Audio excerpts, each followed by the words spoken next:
Hey S10 fans, I'm making a quick video here about an upgraded ignition system for the Chevrolet S10 if you want to free up, gain about maybe a horsepower or so. And that's being conservative, I would say, when you pair it up with tuning with like HP tuners. But with that being said, we're starting off with Screaming Demon coils. Those for the pair, if I'm not mistaken, were $80 to $90 shipped to my door. I love them. Very good. They allow you to open your gap of your plug quite a bit. Get a lot more spark jumping in there. These wires, I think I paid like $132. You know, that's kind of crazy for the wires. I've never thought that they could even get that close to being that expensive. But I like USA made stuff.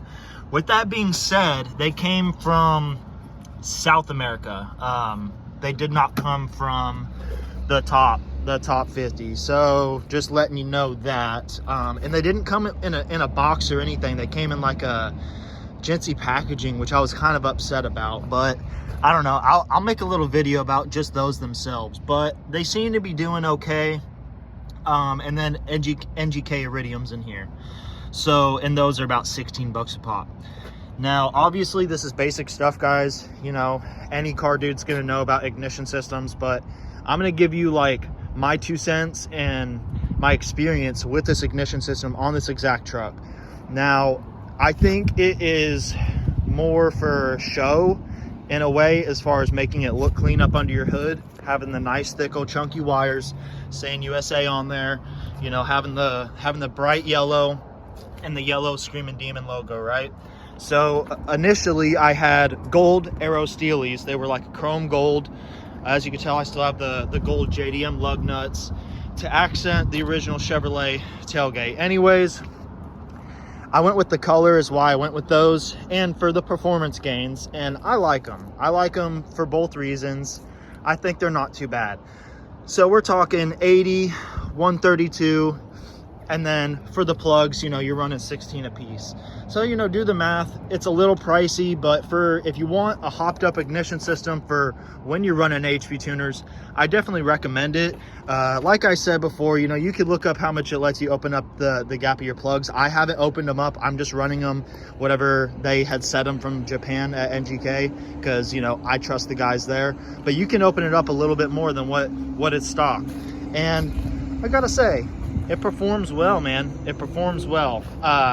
You know, a lot of plugs get neglected, wires get neglected, or, you know, you go to do your plugs and you're trying to save money and leave the wires. You know, even if you're getting cheap wires, just get some new wires, because half the time when you go to rip them off, you're ripping a contact out of there and you have to jimmy it to get it back together if you can, because they dry rot over the years. But anyways, you know, that's information most of you guys know. I just want to let you know that I think this is definitely a modification worth getting if you have the extra change. I don't think it's the first mod you should do for power, but it should be in the top 10, I would say, most likely, for this specific engine in this truck. And, you know, you want any kind of power out of these 2.2 OHVs. You know, they're gutless, but they're fun, and they sound all right once you get some sporting mods on there, man. And they're fun to drive. But, you know, leave a like, comment, subscribe. I'd really appreciate it. This is a small channel, trying to bring you guys some content here. I'm gonna get a tripod here soon, GoPro set up, get a window mount, everything, so you can see some live action drifting and everything. But yeah, more to come.